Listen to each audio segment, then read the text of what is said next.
Alright, let's talk about something that gets overlooked way too often on the water.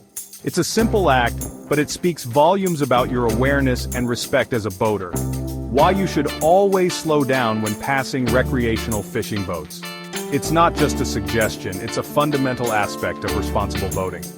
Now I get it. You're out boating, the sun's shining, and it feels amazing to open up the throttle and feel the wind in your hair.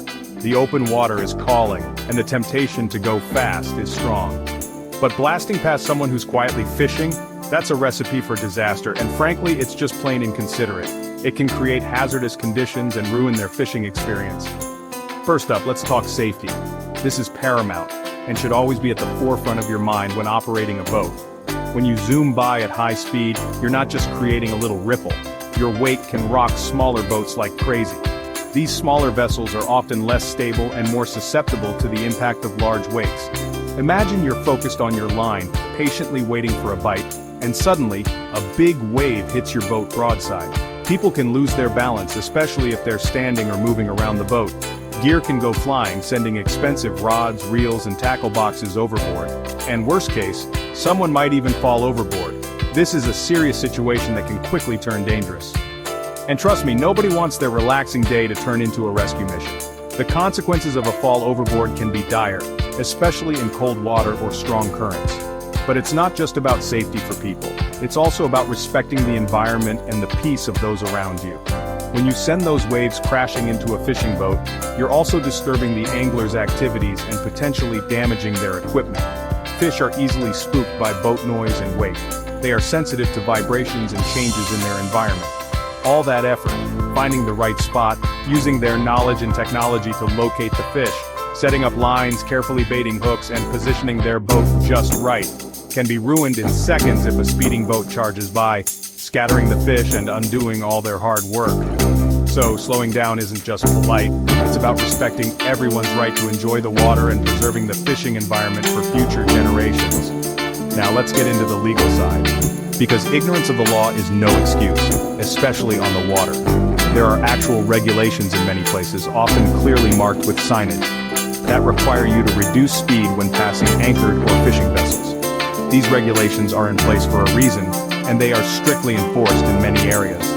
Ignoring these rules could land you a hefty fine, or worse, legal trouble, if someone gets hurt. The penalties can be significant, and a boating accident can have long-lasting consequences. The right-of-way rules are clear, and understanding them is crucial for safe navigation.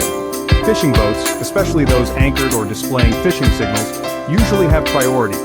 These signals are designed to alert other boaters to their presence and activity. Yielding and slowing down shows you know your stuff, and respect the rules of the water. It demonstrates that you are a responsible and considerate boater. So, what's the right way to pass? Here's how I do it, and it's a method that has served me well over the years. As soon as I spot a fishing boat ahead, I throttle down early, giving myself plenty of time to assess the situation, and give them as much room as possible. The further away you are, the less impact your wake will have. If I can, I move to the far side of the channel, maximizing the distance between our boats. I also give them a friendly wave, acknowledging their presence and showing that I'm aware of them. Because let's be honest, a little courtesy goes a long way out here. It fosters a sense of community and respect on the water. Bottom line, it all comes down to respect and responsibility. Slowing down isn't just about following the law, it's about being a good steward of the waterways. It's about keeping everyone safe, including yourself and your passengers. Protecting fishing activities, ensuring that anglers can enjoy their sport without unnecessary disruption, and making sure everyone enjoys their time on the water.